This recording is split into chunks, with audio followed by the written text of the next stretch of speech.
ke-167, gelonggongan. Baby mendapati suaminya sudah duduk. Ia memang sudah bisa bergerak bebas sekarang, tapi yang gak terlalu bisa pecicilan juga. Makanan sudah siap, ucap Baby girang. Dia langsung menadahi makanan yang ia beli di mangkuk besar. Dan menyiapkan 2 piring berisi nasi. Nasinya masak sendiri ya, bukan beli. Aku dipanggil dekan tadi. Dikira aku bung. Muka aku katanya terlalu imut untuk Jeti istrinya seseorang. Hehe, terus dia minta bukti aku nelepon Pak Kiai. Aku telepon lah. Baru dia percaya. Aha! Hamad tersenyum lebar. Ia mengambil sendok dan menyendok kuah ke nasinya. Nafsu makan Hamad di rumah sudah kembali normal. Mungkin karena ada efek micinnya. Di rumah sakit kan gak bermicin. Sehat. Terlalu sehat malah. Gus Hanan yang aku telepon dan nyampein ke Pak Kiai. Kamu, izinnya sama siapa kemarin? Memang? Kak Ido. Hamad langsung mengembuskan napasnya panjang, begitu nama Kak Ido yang tersebut. Ya kan dia asdos mas. Siapa lagi? Kamu terlalu bergantung sama dia sih. Coba kamu izin sama teman yang lain. Sama yang lainnya. Gak mungkin akan sampai ke dekan. Aku izin lebih dari 3 kali mas. Pasti aku ditulis Elva sama dosennya. Yang bisa ngizinin. Merubah tulisan A menjadi I hanya dekan itu. Lagian aku minta tolongnya juga jarang kok. Dianya juga gak merasa diberatkan. Santuy aja. Nih, aku langsung dapat rekomendasi buat tugas yang baru. Maksudnya, obrolan saat makan seperti ini. Yang mungkin tak bisa dilakukan di rumah sakit. Secara kalau di sana Hamad duduk di kasur dan Baby di kursi. Mereka gak bisa adep-adepan duduk sila kayak begini. Kan, gak seru. Ini justru yang bikin makan lahap. Jeti, kan ada tugas, sebelum kejadian itu kayak tema baru. Dengan akrilik, sebenarnya aku udah telat lamakan. Jeti kayak bikin gagasan dan bimbingannya aku gak hadir. Ketinggalan. Tapi karena aku dikasih tahu, dibimbing sama Kak Ido, aku langsung dapat SCC untuk tema tugas aku. Langsung. Bikin sekali. Sretit, ajuin, srit. SCC. Aku gak mau aja kamu terlalu dekat dengan Kak Ido itu. Balas Hamad kini pelan. Ia menunduk dan menyuap nasinya perlahan. Cie, cemburu ya? Ledek Baby dengan nada bercanda. Iya. Aku cemburu. Iya. Ticep. Langsung diam. Mana ada suami yang senang kalau istrinya dekat dengan pria lain. Apapun alasannya, apapun kepentingannya, kalau melihat hubungan istri dengan pria lain itu menyakitkan, mengkhawatirkan, membuat pikiran kemana-mana. Jeti mikir buruk dan gelisah terus. Baby tak tahu kalau suaminya bisa merasa seperti itu. Pria sedingin kulkas dan sekaku kanebo kering ini bisa juga merasakan semua perasaan itu. Oh, tapi aku gak dekat kok. Aku biasa aja. Mungkin dalam seminggu. Aku ketemu sama dia cuma 2 atau 3 kali. Itu pun bareng-bareng yang lain. Gak pernah sama sekali berduaan. Aku malah berduaan sama dekanku. Diomelin tapinya. Jelas Baby yang berharap penjelasan itu membuat Hamad lebih tenang. Ya baguslah. Walau dia tahu kamu sudah bersuami. Dan selama ini ia baik dengan kita. Membantu aku juga waktu itu, yang namanya orang suka beb. Lihat Melati. Dia bisa berubah dari orang yang alim, kalem Jeti seperti itu. Karena apa? Karena perasaannya sendiri. Lihat sekarang dia. Walau tahu Hanan sudah menikah, dia masih terus berharap dia bisa mendapatkan Hanan, bagaimanapun caranya. Sampai orang tuanya malu sendiri. Itu kalau manusia sudah diperbudak dengan apa yang mereka bilang perasaan. Makanya, kamu jangan kasih celah. Jangan kasih celah ke orang yang katanya menyukai kamu untuk jatuh lebih dalam di perasaan itu. Untuk kamu normal. Tapi untuk dia ini seperti kamu memberinya kesempatan untuk lebih dekat. Baby diam. Dan menunduk menatap sendoknya. Iya mas, aku paham. Aku sayang sama kamu beb. Sayang sekali. Dan aku mau pernikahan kita terus langgeng sampai kita tua. Kita hidup berdampingan dengan anak cucu. Aku mau kita terus bersama. Jeti ayo kita jaga hubungan kita. Jangan kasih celah untuk orang lain merusaknya. Ucapan itu terucap dengan kata yang bernada lembut sekali. Dan Hamad lurus menatap Baby saat mengatakannya. Membuat Baby. Hui, kamu kok bisa manis gitu sih mas? Hui. Dia maju dan menyingkirkan piringnya. Juga piring Hamad. Ia memeluk sang suami erat. Tapi erat di bagian pundak dan leher aja. Dia sengaja menjauh di bagian perut. Takut si pas suami kesakitan dipepet. Hamad menepuk punggung Baby pelan dan terkekeh. Kamu gak tahu aku dari lahir manis. Buya. Baby melepas pelukannya. Siapa yang fitnah kayak begitu? Aku terharu karena biasanya kamu lempeng bener. Kak begini. Aku terharu dengan kalimat kamu tadi. Dari lahir apaan?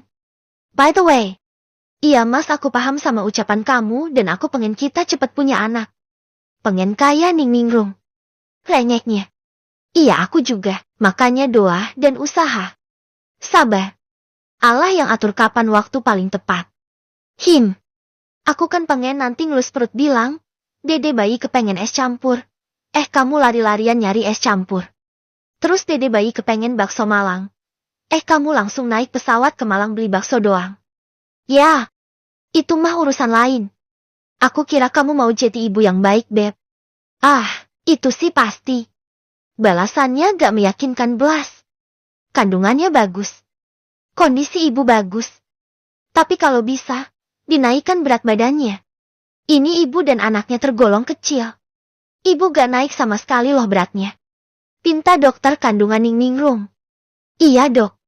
Istri saya ini sibuk banget. Makanya jarang. Kalau bisa di stop aja kesibukannya ibu. Usia kandungan seperti ini. Butuh asupan nutrisi yang baik. Ibu ini juga kurang cairan. Nanti bahaya sama air ketubannya bu. Kering loh. Ayo ibunya makan dan minum yang banyak. Yang sehat, biar anak dan ibunya sehat ya. Ucap si dokter dengan nada bercanda. Ning Ningrum hanya mengembuskan napasnya panjang. Memang ia super sibuk, pikiran juga kemana-mana. Ya efek semua kejadian yang terjadi di pondok. Mulai dari penusukan Hamad. Pondok ditutup, lalu kini Melati muncul lagi. Seperti gak ada berhentinya cobaan menerpa. Apa gak ada ya? Pawang dari semua ujian ini. Biar datangnya agak jarang dan satu-satu gitu. Memang ia akui. Ia jadi lebih kurus. Ia tahu dari semua gamisnya yang gombrong ke badannya. Hanya perut Ningrum yang membesar sedikit. Sisanya mengerut. Malah kalau dilihat tanpa busana ia seperti anak busung lapar. Ya alam astagfirullah. Iya dok. Makasih saya akan kurangi aktivitas. Balas Ningrum pelan. Pasrah. Dia nyadar sih. Gak boleh egois sama anak ini. Dia harus kasih anak ini haknya. Hak dapat gizi dan lingkungan yang baik saat di dalam kandungan.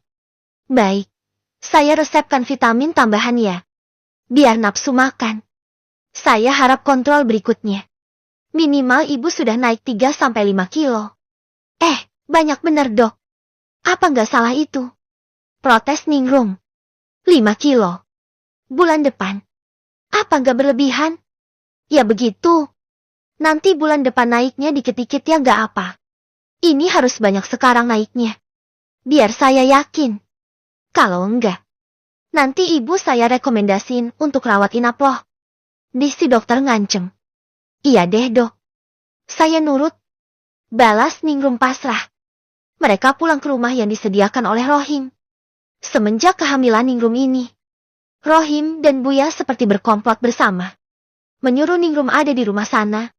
Bukan di pondok. Alasannya biar gak kedengaran apapun masalah dan konflik di pondok. Pak Kiai meminta Ningrum kalau sudah selesai ngajar ya pulang. Istirahat. Gak usah ikut dalam urusan administrasi dan masalah lainnya di pondok. Demi kesehatannya juga. Sudah semua orang sadar kalau Ningrum jadi lebih kurus. Hamil malah kurus.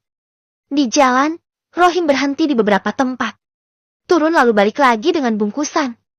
Ia meninggalkan Ningrum di dalam mobil menunggu. Saat kembali main letakkan aja di belakang bungkusan itu. Ningrum tak tahu menahu apa yang dibeli oleh suaminya. Pasrah aja. Tapi, begitu sampai di rumah, dia dibuat heran dengan semua makanan yang dibeli oleh Rohim. Astagfirullah. Kamu mau ngasih makan orang berapa RT? Omel Ningrum saat semua bungkusan itu diletakkan dan disajikan di atas piring di meja makan. Ada 5 piring dengan 5 jenis makanan berbeda. Vote the brim, penuh-penuh semua pula satu piringnya. Ini semua buat kamu. Aku disuruh laporan ke dokter itu. Apa aja yang kamu makan? Setiap hari. Aku suruh foto dan kirim ke wanya dia. Jetty. Makan. Ah, apaan sih? Dikira aku bodoh apa? Ini gak bisa dimakan sama orang satu. Gila aja. Omel Ningrum. Ya begini. Kalau istri sama suami, galakan istrinya. Si suami gak berdaya kalau si istri udah ngomel duluan. Persis sama yang Rohim alami. Ia menunjukkan ponselnya. Nih. Lihat. SMS dari dokternya. Dia tadi udah bilang dan maksa aku masukin kamu ke rumah sakit. Bed rest. Di rumah sakit sebulan. Kamu mau apa? Aku yang minta beliau mempertimbangkan itu. Aku janji kamu akan makan banyak. Dan dia minta aku lapor. Tuh. Lihat aja. Ucap Rohim penuh penekanan. Benar sih. Ada catwa mengenai laporan apa yang dimakan dan penekanan Ningrum harus makan dengan buah anyak dan bergizi. Ada pula kalimat seperti, minumnya boleh air kelapa dok. Boleh jus kurma. Apa boleh makan kismis? Ada yang bilang kalau makan luban. Semacam herbal dari Arab itu bisa bikin anak cerdas. Boleh dok. Semua kalimat rempong yang. Ningrum sih percaya ini pertanyaan dari Rohim. Kan emang dia rempong benar. Astagfirullah. Aku makan sebanyak ini. Gimana caranya? Keluhnya dengan wajah ia tutupi kedua tangan. Rohim terkekeh, melepaskan jilbab Ningrum dan melepas juga kunciran rambutnya. Ia mengikat lagi rambut itu dengan digelung. Biar makannya gak kena rambut. Niat bener. Gak usah dipikir. Gak usah dilihat semuanya. Makan aja. Nyuap. Kunyah telen. Nyuap. Kunyah teleh. Aku siap sedia nemenin kamu makan. Oke sayang. Demi anak kita. Ayo semangat. Umi. Ningrum mengembuskan napasnya panjang. Malah ini makanan ngenyangin semua lagi. Haf. Ada 1 piring kebab daging yang tebal. Ada 1 roti bakar. Ada juga martabak telur tebal. Ada terang bulan isi coklat kacang dan keju. 1 lagi ada gado-gado lengkap. Ya Allah. Dari tadi dia beli makanan ini semua. Ini namanya Jetty istri gelongongan. Dipaksa makan.